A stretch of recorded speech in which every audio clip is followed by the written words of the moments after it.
কেন আজকে মির্জা ফখরুলের মতো একজন গ্রহণযোগ্য ব্যক্তি, আপনার মতো গ্রহণযোগ্য ব্যক্তির থেকে মিটিং করে বেরিয়ে বসে বলে আমি সন্তুষ্ট নয়? এটা তো বলার কথা না, এটা তো আমাদের বলার কথা না। কারণ আপনাকে আমরা সমর্থন দিয়েছি। জুলাই আগস্ট বিপ্লবে আমাদের সমর্থিত ছাত্র বৈষম্য নিঃশর্তভাবে সমর্থন দিয়ে হাসিনাকে এই দেশ থেকে বিদায় করেছে। কিন্তু আপনার কাছে আমাদের প্রাপ্য ছিল, 7 মার্চ চলে গেল, সে প্রাপ্যটা পাচ্ছি না। জনগণ হতাশ।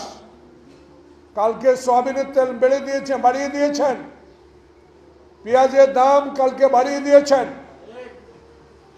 জনগণ এত সুখে নাই, জনগণ সুখ চায়।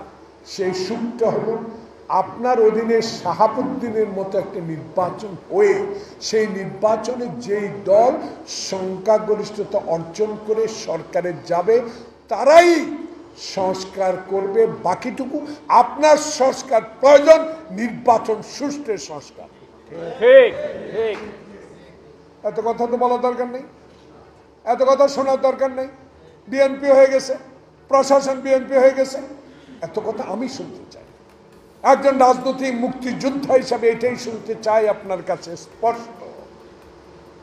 আপনার বিরুদ্ধে যেতে চাই না, রাজপথে নামতে চাই না, দরকার নেই। কার বিরুদ্ধে নামবো? হাসিনা তো নাই। নামবো, প্রয়োজনে নামবো। প্রয়োজন তখন হবে যখন 111-এর মতো পরিস্থিতি যদি কেউ সৃষ্টি করতে চায়। দেখুন ভাইরা,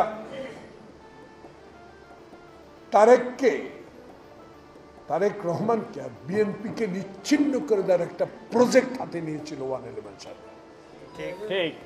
কাদের মাধ্যমে আমি নাম উল্লেখ করতে চাই না, ইশারায় বুঝে নেবেন।